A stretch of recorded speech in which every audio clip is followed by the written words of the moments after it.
Hey guys, welcome back to another video. In today's video, we're going to be going over how to use the mace, this is a mace PvP guide, in 5 minutes.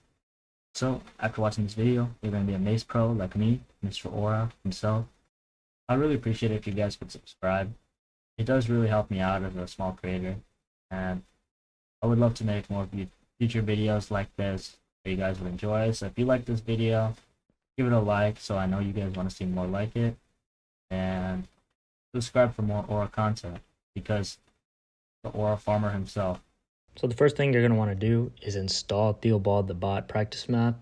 It's on Theobald the Bird's channel. It's a pretty good practice map. Just set your bot on NPC, make sure it's not shielding or anything like that. Change one of your kits to a mace kit, so you're going to want a breach mace and a regular density mace that we talked about in a previous video. Take your sword, hold it out, and jump like you're going to get a critical hit, and switch to your breach mace, tap, and get a hit with your breach mace, and swap back to your sword. And basically this just ignores the cooldown of the mace, which is 0.6 attack speed, which is really bad. But using the sword to reduce the cooldown on the mace while getting full breach damage is really crucial in sword fights, and that's how you'll win a lot of interactions, especially if you pair it with strength.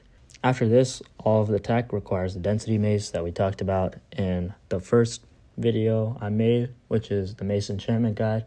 Go watch that if you haven't already. The next tech we're going to be talking about is pearl charging, which is basically throwing up a pearl and wind charging right after it.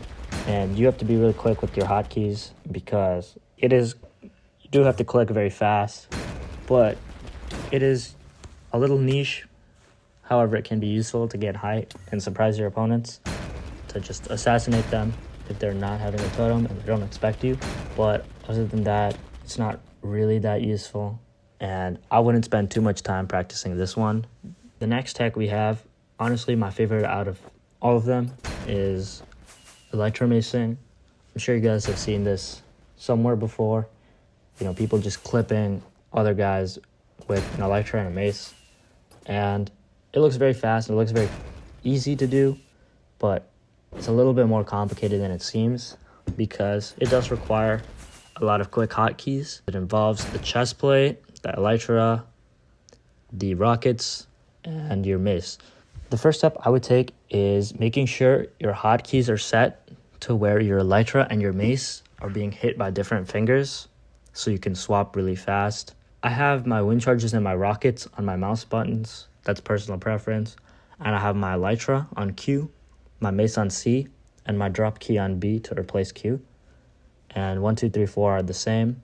R is my 7th key for pearls, but it's all just personal preference. The first step to doing this tech is I would recommend setting your tick rate to 10, which basically puts the game on half speed.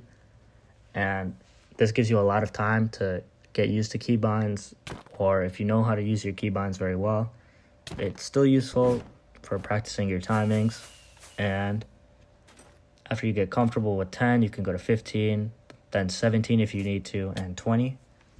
And after this, you can start your actual practice, which is putting on your elytra, rocketing up, putting on your chest plate to stop your vertical ascent, and looking back down, putting on your elytra and elytraing down.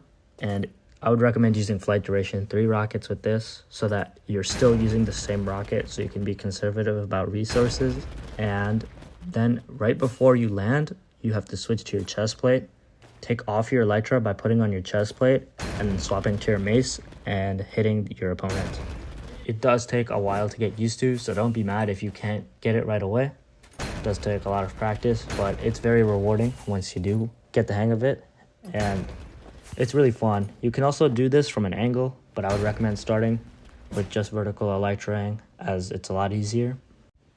The final tech we're going to learn in this video is how to get around someone who's using a shield.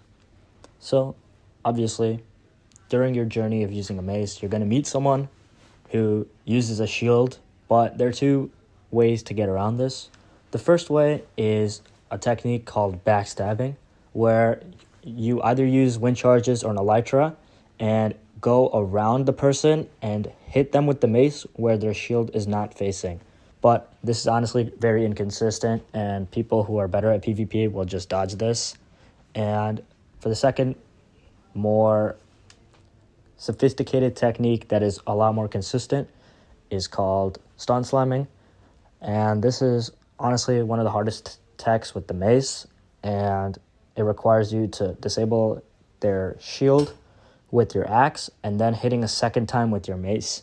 It is very hard. I would recommend practicing it the same way as you would an elytra mace by lowering your tick rate. But yeah, hope you guys enjoyed this video. We'll be making more mace content soon, and if you like this video, please like and subscribe. I would really appreciate it, and I'll know to make more good content like this. Livid out.